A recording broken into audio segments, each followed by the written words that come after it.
A sophisticated system of air ambulance helicopters services thousands of seriously injured patients each year from anywhere within 150 miles of the city. This story is not a recreation. It's a ride with Samaritan Air Evac, one of the busiest air ambulance services in the country. Aerovac 1 scramble. Pinell County Sheriff requests you on a 962 milepost 168 on Highway 84. A late afternoon call sends Aerovac 1 to a head-on collision on a highway. 3 fatalities on the scene. Aerovac 1 scramble 1824. Clear. We'll notify us 1647. Guys, in 30 minutes, okay? The air ambulance picks up the critically injured survivors at the scene. Be advised, both our patients are going to Good Sam. You may want to triage your patient to a different location. By helicopter, they'll be at a hospital in less than 17 minutes. The way to have somebody survive is to get them to a trauma center, to the trauma surgeon, to the trauma team as fast as you can. We're talking chopper saves lives.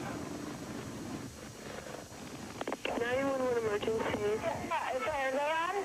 Hello? Hello? What's the matter? A little 4-year-old just got kicked by a horse. Okay, let me get you other paramedics. Stay on the line with me, okay? Okay. A 911 call about a seriously injured child in a remote location. An air ambulance is immediately dispatched. Aerovac 2, scramble. Aerovac 2, copy scramble.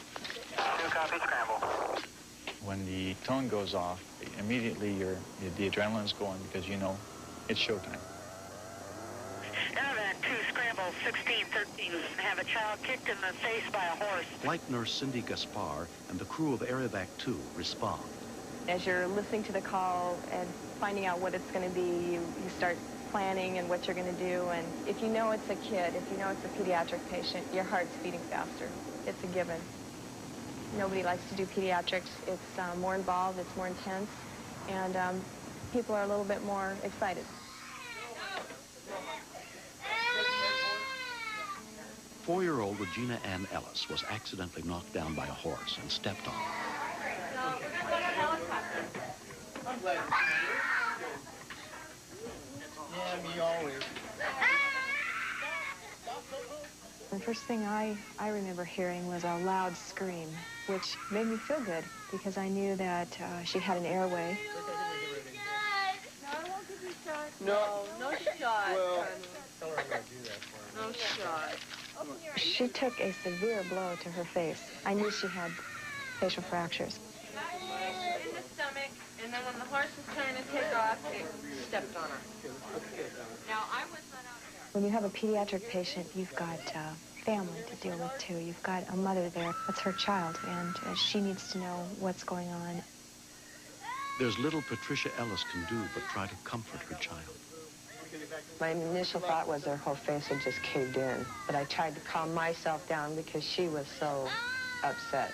I probably would have been going insane, pulling my hair out of my head if I wouldn't have been helping hold her head while they were checking her out. The farm they were visiting is more than an hour by ground from the nearest trauma center. By air, it's only 15 minutes. Man, we're going to take good care of her, okay? You've got a lot of people there helping. There's a lot of things going on, and somebody's got to put it all together and wrap it all up. We have a 12-minute rule. We try to get on and off the ground in 12 minutes or less. So it's fast. I mean, it's fast and it flies. Copy.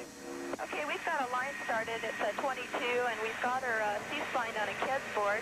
I noticed a lot more swelling as we were flying, and I noticed that she was getting sleepy. So that tells us that she could have neurological problems. Let's get her stimulated a little bit, see what she's doing. When you have a closed space like the skull, and you have tissue like the brain that takes an insult, it can swell. Okay, Gina. Okay. If that does indeed happen, there can be permanent neurological damage. By the time the helicopter lands at Phoenix Children's Hospital, trauma surgeon Frank Sacco is waiting to examine Regina. She was a brave little girl. Usually you get a real good idea of their personality just within a few minutes, and it was pretty obvious that she's a fighter, and she's a survivor. Mrs. Ellis. Oh, okay.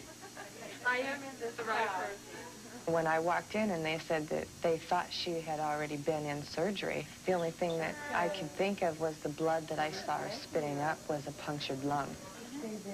But then when they came over and said that they were scheduled to go in and sew her lip up, I was really relieved. I was really relieved. As soon as he heard about her accident, Regina's father, Edwin Ellis, went to see her. I need to carry you, sweetie. She was really beat up, you know, and I couldn't believe that that was even her. Daddy, big hug, sweetie. If someone had told me that was Regina, I wouldn't have believed it. And of course, I went to pieces then. It's hard to speculate what the outcome would have been had they not flown her in here. She had lost so much blood that her blood count was low. And that was just in a 13-minute trip. What would a 45-minute trip done? Plastic surgeon William Layton was on call. The whole left cheekbone and the side of her nose and her palate or maxilla are completely fractured here. She was very lucky that she didn't sustain a significant head injury or injury to her brain that could have caused some permanent damage. And I think her care in getting her to the hospital and into the trauma center was outstanding. You're going to go to sleep in just a minute. Everything's going to be just fine. You're looking so good. We then took her to the operating room and made an incision from ear to ear, made some incisions inside her mouth and through her lower eyelid, and then fixed all the facial fractures with multiple screws and plates and wires. All I could think about was, you know, was her face going to be looking normal by the time they're done? And that was my main concern, and to make sure that there was nothing damaged inside of her brain or her eyes or something. 3 weeks later, Regina is well on her way to full recovery. In time, her scars will not even be visible. I think she's learned a lesson. I don't think she's really had a fear of animals. You know, she's been right back in there. So I don't think she'll be scared of them. Have to be careful on horses. I'm not putting them no more.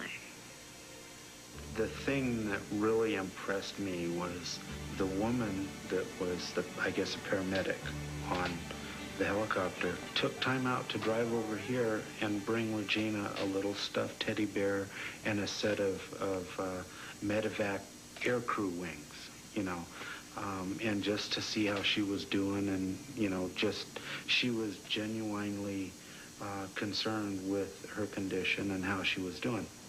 Yeah, they're heroes, you know. They can have whatever I got. Next.